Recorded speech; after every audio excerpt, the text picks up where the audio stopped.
¿Qué se hacía en Ferraz 50, aparte de los estudios de Derecho, Arquitectura y otros más, idiomas, etcétera? Pues ahí es donde desarrollaba verdaderamente la labor nuestro padre, con los diversos círculos que daba, llamados de San Rafael. De pasada puedo decir que yo asistí durante varios años a nuestros círculos, donde éramos exclusivamente tres personas, de las cuales aún vivimos dos. Expuso a Nuestra Señora en la custodia y di la bendición a aquellos tres, y me pareció que el Señor Jesús, nuestro Dios, bendecía no a 3, ni a 300, ni a 3.000, ni a 300.000, ni a 3 millones, una muchedumbre de gente de todos los colores, que ya está, ya es una realidad.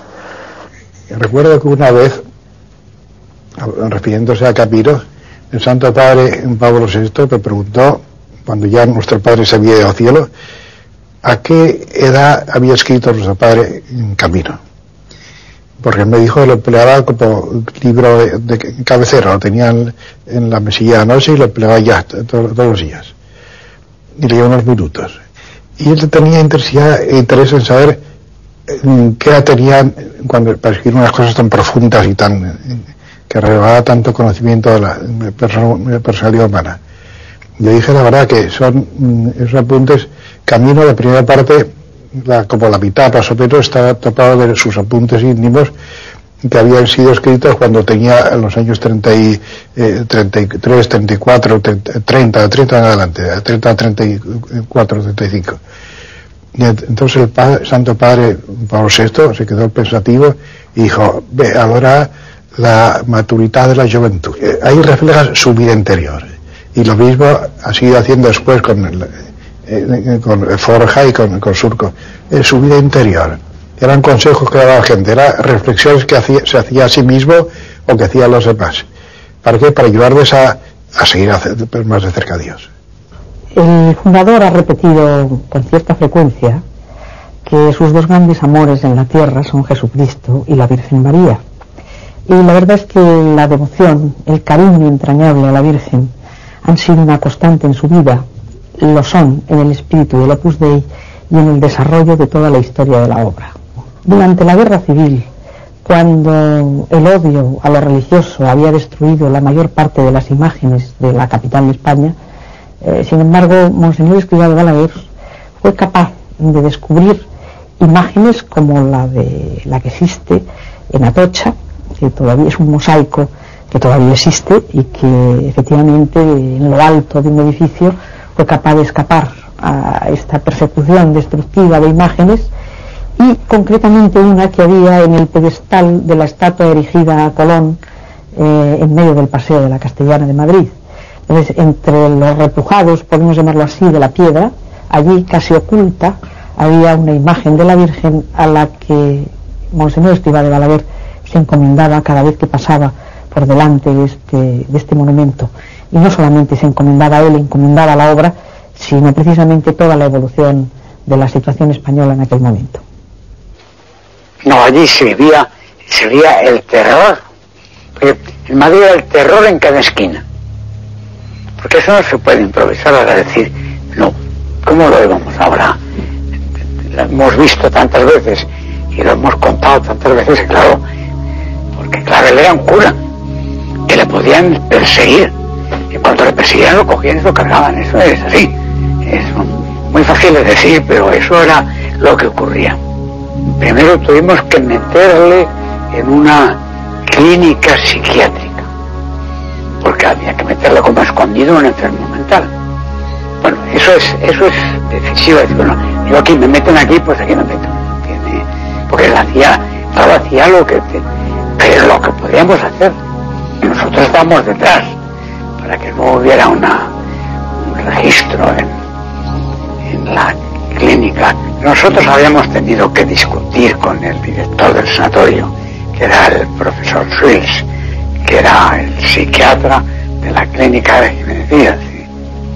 Bueno, y eso era la base de meterle allí. Mucha gente se quiso meter, porque claro, decían, aquí nos meten, nos esconden como si fuéramos enfermos mentales y ahí nos meten.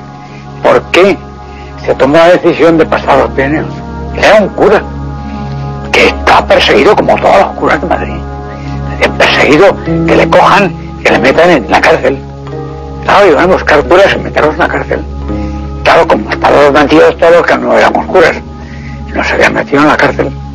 Pero a mí me metieron, bueno, yo tenía toda una serie de fichas políticas y todo eso, pero me cogieron como una rata.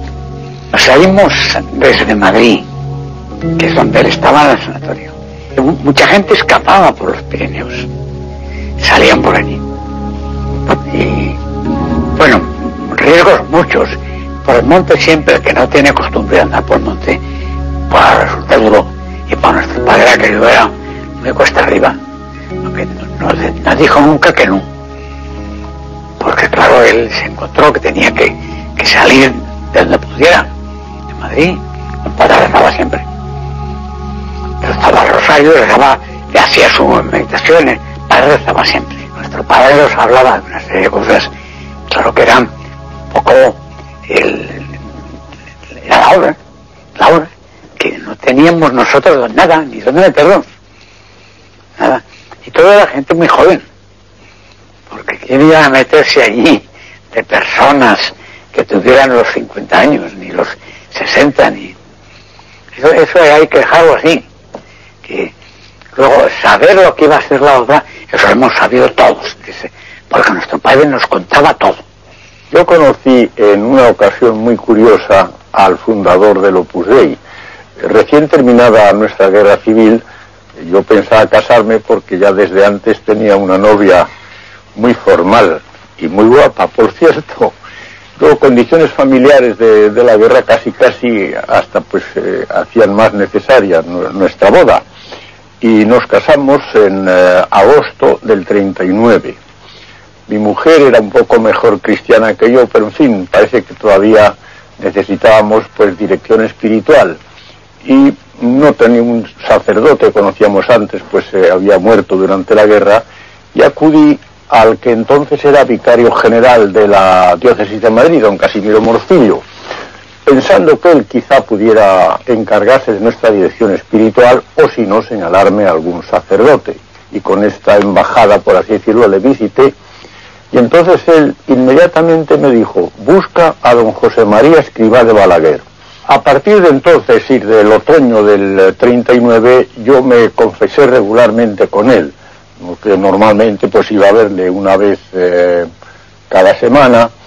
Incluso cuando se ordenaron los 3 primeros sacerdotes, yo le sugerí que para evitarle pues trabajo y tiempo, si me podía ya dirigir con alguno de ellos. Y entonces él, con esa sonrisa medio pícara, medio cariñosa, me dijo: pero hombre, es que te has cansado ya de que yo te dirija. Y dice: por Dios, padre. Al cabo de un tiempo en el cual naturalmente pues me iba orientando en mi vida espiritual, me quedé sorprendido con una frase que me dijo, pues, en ocasión en que yo ya tenía 1 o 2 hijos y en que estaba trabajando de firme para salir adelante.